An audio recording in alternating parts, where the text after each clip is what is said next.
Introduction.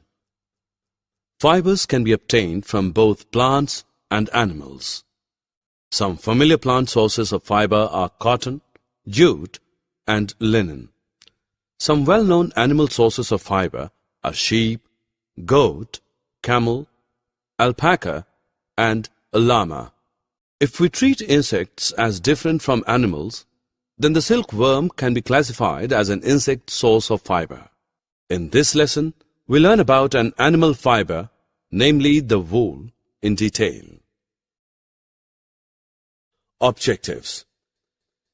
At the end of this lesson, you'll be able to list the characteristics of wool, describe sheep wool, list the animals that yield wool, describe the process of obtaining wool from sheep, explain the processing of fibers into wool.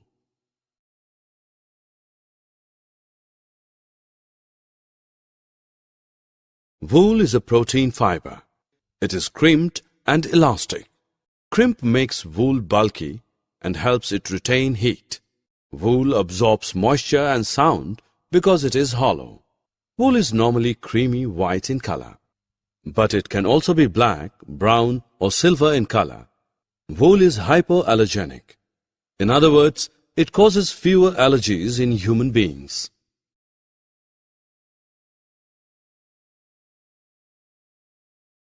The main source of wool is sheep. The wool-yielding animal bears a thick coat of hair on its body. The hair traps a lot of air. Since air is a poor conductor of heat, the hair keeps the animal warm and dry, allowing it to live in cold and harsh climates. The hairy skin of the sheep has two types of fibers: the coarse beard hair and the fine soft hair close to the skin. The fine hair provides the fibers for making woolen clothes, and coarse hair provides wool for making carpets. Some animals other than the sheep also produce wool. They are yak. Yak wool is common in Tibet and Ladakh. Angora goat. It is found in hilly regions such as Jammu and Kashmir. The wool obtained from it is called Angora wool. Kashmiri goat. The wool obtained from it is very soft and is used in weaving fine shawls. These shawls are popular as Pashmina shawls in India. Camel. The fur on the body of a camel is also used as wool. Llama and alpaca. They are found in South America and they yield wool. It is time to check your understanding. Here is an interactive assessment for you. Identify the animal fiber by clicking on the correct image. For the wool to be of good quality, sheep need to be fed a nutritious diet. Apart from what they get from grazing, they are fed a mixture of pulses, corn, and jowar. The sheep so reared develop a thick growth of hair. This hair is known as the fleece of the sheep and provides us wool. Let us study the process by which wool is obtained from sheep one step at a time. First, the fleece is removed from the body of the sheep. A machine is used for the purpose. The process of removing the fleece of the sheep from its body with the help of a machine is called shearing. Shearing does not hurt the sheep. This is because the uppermost layer of the sheep's skin is dead. Usually, hair is removed during the hot weather. This enables sheep to survive without their protective coat of hair. Then the sheared skin with hair is washed thoroughly in tanks. This exercise is undertaken to remove grease, dust, and dirt. This process is called scoring. The washed hairy skin is sent to a factory where hair of different textures are separated or sorted. The small fluffy fibers called burrs are picked out from the hair. Fibers are dyed in various colors, as the natural fleece of sheep and goats is black, brown, or white. The fibers are straightened and rolled into yarn, and finally the wool is ready to use.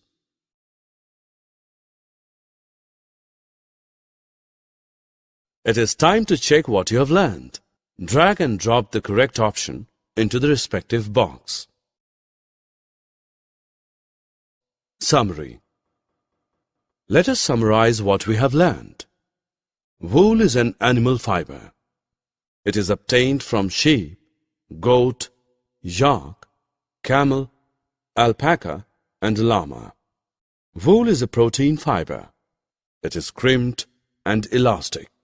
Removal of fleece from the body of sheep using a machine is called shearing. Washing the fleece to remove grease, dirt, and dust is called scouring.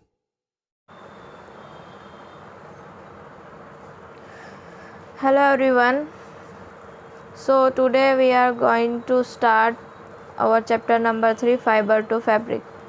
So fibre to fabric.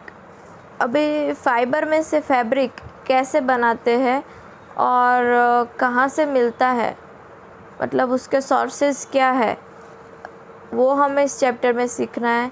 कि जैसे हम woollen के sweater पहनते, कपड़े पहनते, साड़ीज़ पहनते, तो वो सारा जो मटेरियल है, रॉ मटेरियल, वो हम कहाँ से परचेस करके लाते हैं, कहाँ से मिलता है, उसके सोर्सेस क्या है, that we have to see in this chapter. तो हमने लास्ट क्लास में क्लास 6 में हमने सीखा है कि सिल्क और जो वूल होता है वो फाइबर्स जो है एनिमल में से हम ऑब्टेन करते हैं. तो अभी हमें यहाँ पे एनिमल फाइबर, वूल और सिल्क, ये दोनों हमें यहाँ पे सीखने हैं. तो there are some activities that we have to see in this video. Okay, let's start from the first introduction part. Okay, in class 6 you have learned about some fiber obtained from plants.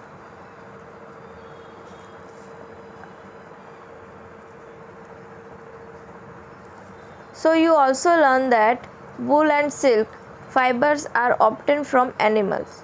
Wool is obtained from fleece. Fleece means hair.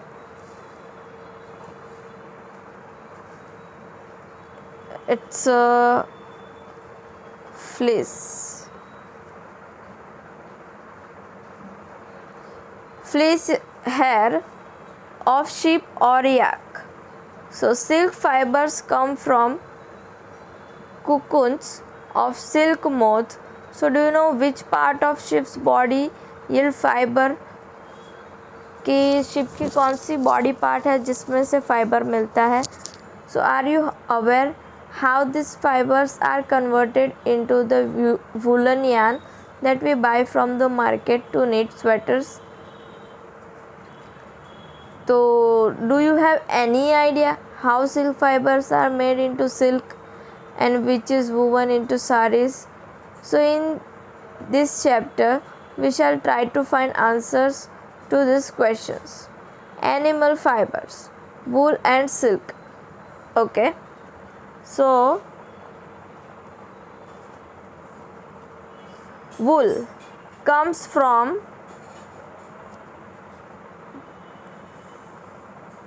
silk, a sheep, goat, yak and some other animals.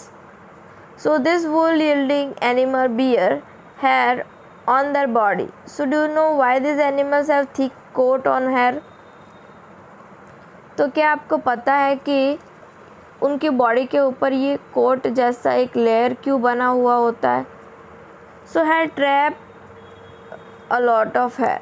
Hair जो होते हैं वो बहुत सारी हवा को trap करके रखते हैं. सो air is a poor conductor of heat.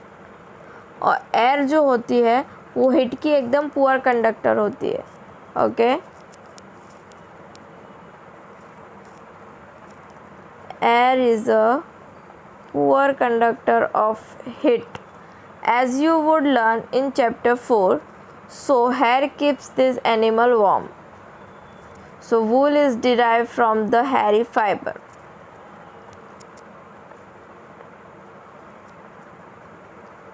Hair keeps these animals warm and wool is derived from animal fibers. Okay. Activity 3.1 is there. Feel the hair on your body and arms on your head. Feel करना है. Okay. हाथ लगाओ अपने body के ऊपर जो hair से उसको. तो आपकी बॉडी के जो हेयर है और आपके हेड पे जो हेयर है दोनों में क्या डिफरेंस है? डिफरेंस है हमारे जो बॉडी के जो हेयर्स है वो एकदम पतले हैं, मतलब थिन है, लेयर बहुत ज़्यादा थिक नहीं है. और हमारा जो सर के ऊपर के जो बाल है वो जो है वो थिक लेयर है एक. Which one soft? सॉफ्ट कौन से लगते हैं? हमारी बॉडी के ऊपर के. Okay. Like us the hairy skin of the sheep has 2 types of fibre that form it's fleece. तो हमारे जैसा ही शिप का भी होता है. एक तो द कॉर्स बियर्ड हेयर ये होता है and the soft under hair close to the skin. Okay. 2 type के फाइबर है. एक तो द कॉर्स बियर हेयर, मतलब उसकी जो ये बियर्ड का भाग होगा वहाँ पे बियर का portion. And the fine soft under hair close to the skin. और जो दूसरे जो सॉफ्ट हेयर है जो उसकी स्किन के नज़दीक है.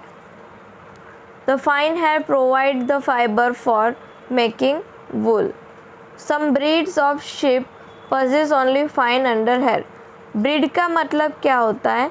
जो शीप होते हैं अलग अलग टाइप के शीप, तो उसको ब्रीड बोलते हैं. तो कोई कोई होता है कि उनके only fine under hair, sheep possess only fine under hair. So their parents are specially chosen to give birth to sheep which have only soft under hair. तो पेरेंट्स जो होते हैं specially chosen to give birth to sheep which have only soft under hair. तो जो parent ship होते हैं उनको ऐसे ही शिप को बर्थ देना अच्छा लगता है कि जिसके सॉफ्ट अंडर हेयर हो. So this process is selecting parent for obtaining special character in their offspring, such as soft under hair in a sheep term is selective breed.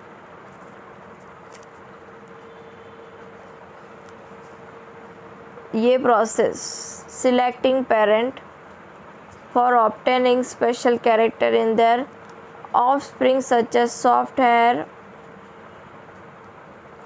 of the sheep is called selective breeding. Okay. तो यहाँ पे ship दिख रहा है तो वो ship जो है वो थिक ग्रोथ हेयर है उसके. So animal that yield wool. तो several breeds of sheep are found in different parts of our country. बहुत सारे हमारी कंट्री में बहुत सारे अलग अलग टाइप के शिप पाए जाते हैं. However, the fleece of sheep is not the only source of wool. तो शिप जो है वो सिर्फ एक ही नहीं है शिप के हेयर जो हमारा वूल का एक सोर्स है. दो wool is commonly available in the market is ship wool. Okay. तो हमारे मार्केट में जो होता है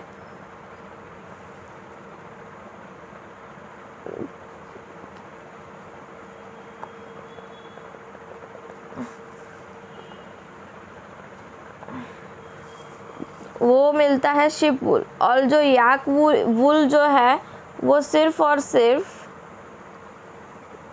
तिब्बत और लद्दाख में ही मिलता है. And mohair is obtain from Angora goats found in a hilly region such as Jammu and Kashmir. Okay. Angora goat यहाँ पे 3.3 फिगर में आपको दिख रही है. फिर 3.4 में भी एक गोट डे. So wool is obtain from goat hair. The under fur of Kashmir goat is soft. Kashmiri goat उसके अंडर फर बहुत ज़्यादा सॉफ्ट होते हैं. So it is woven into fine shawls and pashmina shawl. Okay, तो pashmina shawl and simple shawl Kashmiri goat में से बनते हैं. द फर और hair on the body of camels is also wool as used as a wool, and llama and alpaca found in South America also yield wool. Okay, ये सारे question MCQ में पूछे जाते हैं. तो ये सारे जो हाइलाइट्स किए हुए जो मैंने आपको लाइंस दी है वो याद करके रखना. रिमेंबर. Okay, now activity 3.2. क्या करना है? Collect the pictures of animal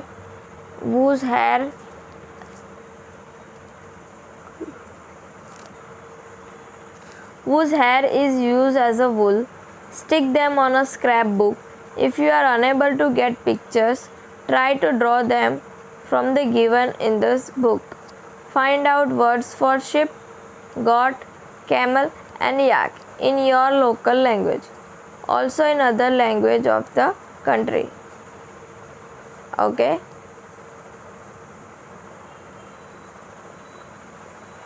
now procure outline maps of India and the world.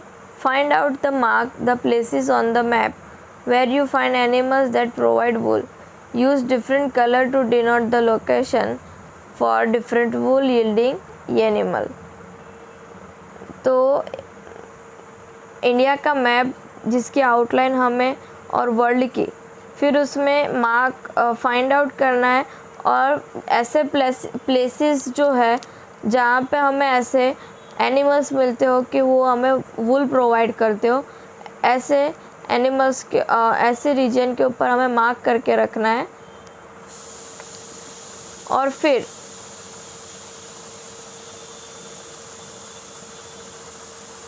From fibres to वूल. अभी फाइबर में से वूल कैसे बनेगा, चलो देखते हैं.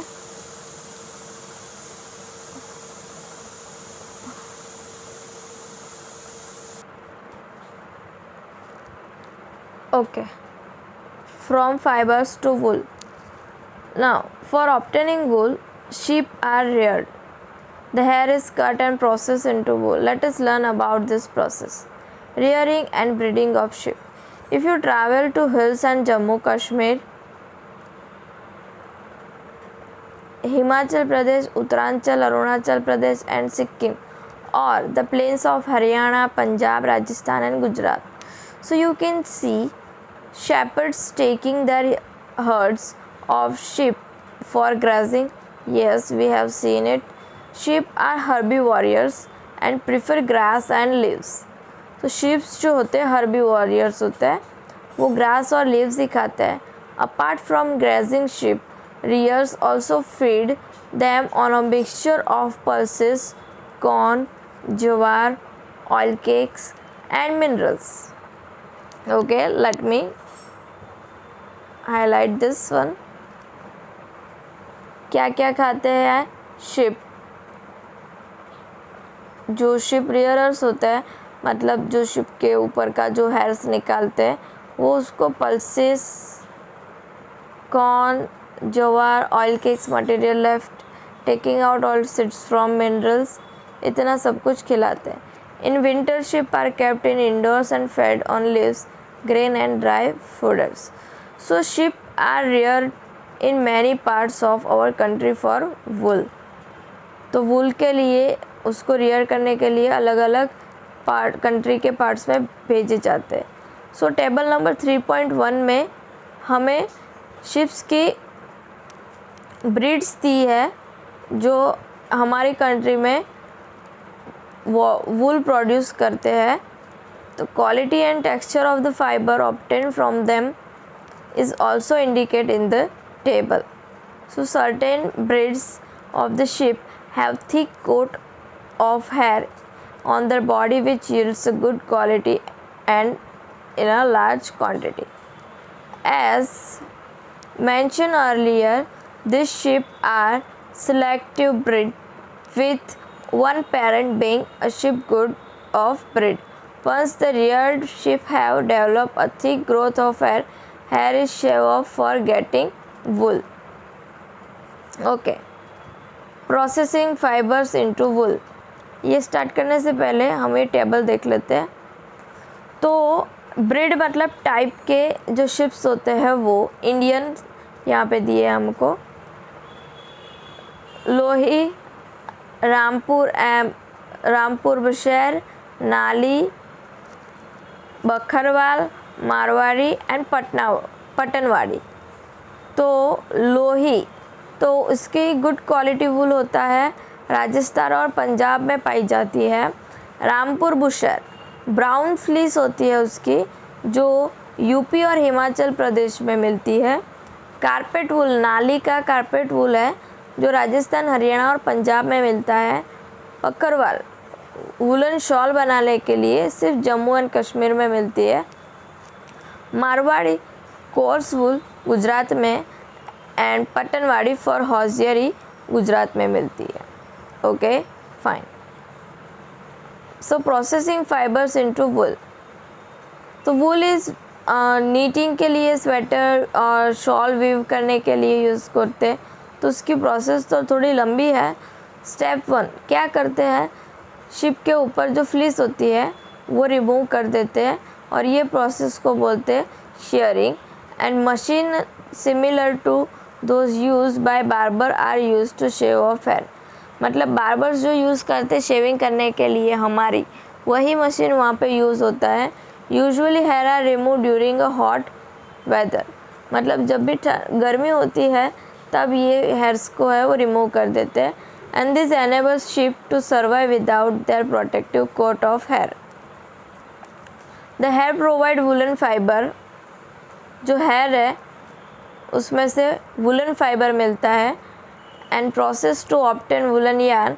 Sharing does not hurt the sheep just as it does not hurt when you get hair cut और your father shaves his beard. मतलब हम जैसे हेयर कट कराते जैसे दर्द नहीं होता, वैसे भी जब उनके हेयर्स निकालते तो दर्द नहीं होता। क्यों नहीं होता? The upper most layer of the skin is dead. तो ऊपर की जो स्किन होती है वो डेड हो जाती है। The hair of sheep grown. जैसे हमारे बाल बढ़ते वैसे ही शिप के भी बढ़ते हैं। स्टेप 3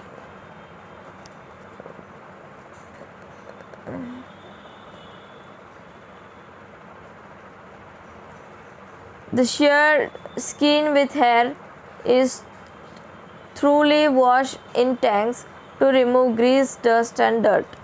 फिर उसको टैंक में डालते हैं साफ़ करने के लिए और उसको स्कोरिंग बोलते हैं।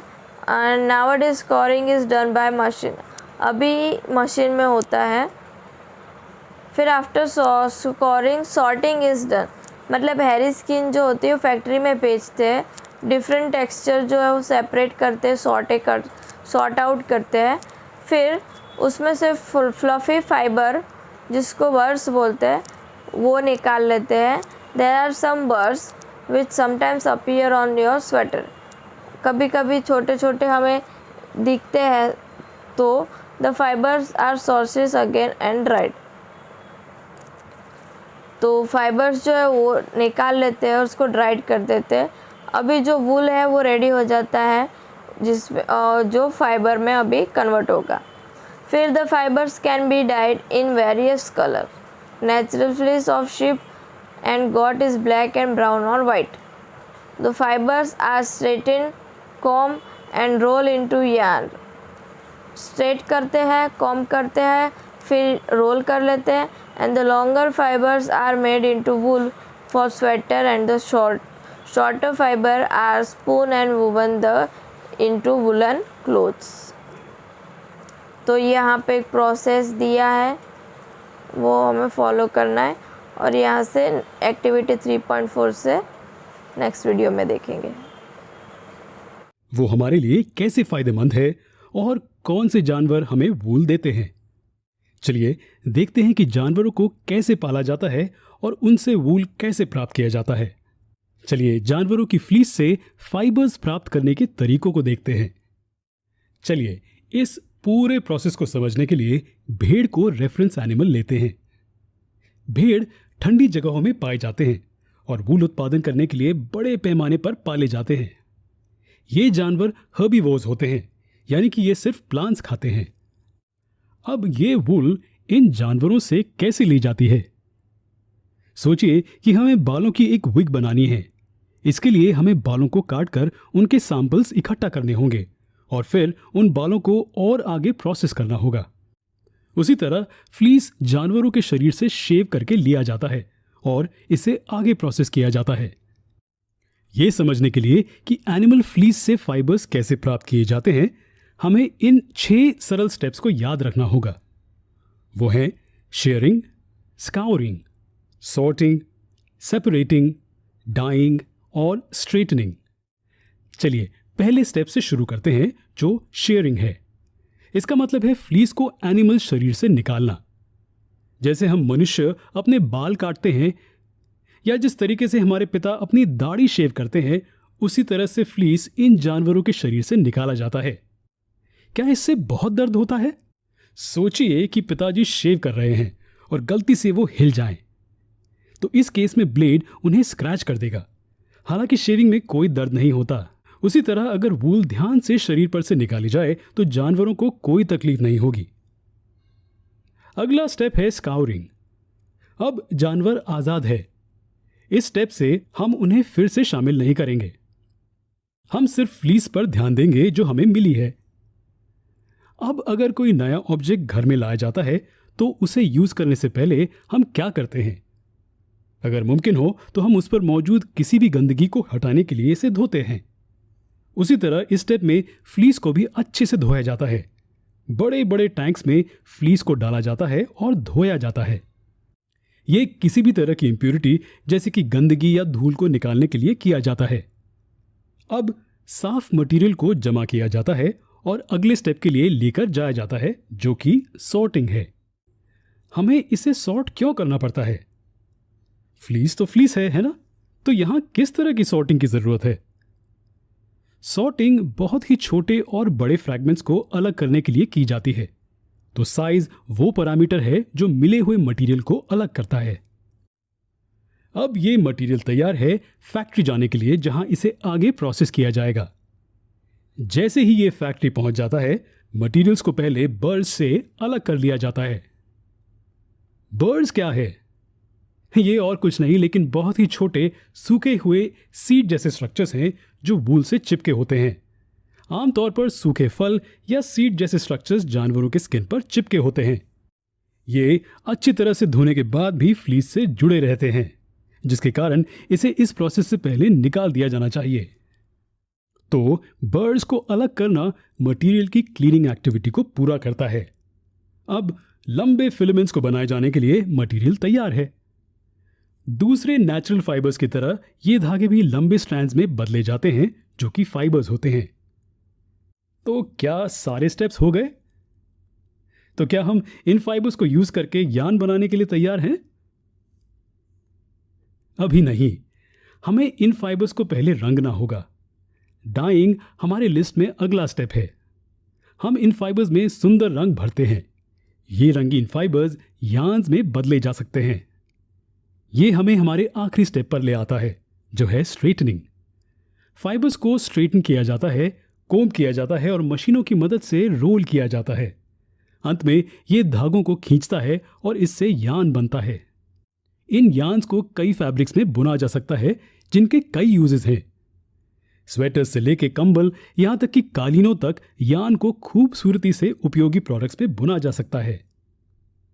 यह था पहली तरह का नेचुरल फाइबर जो कि हमें जानवरों से प्राप्त होता है, वूल।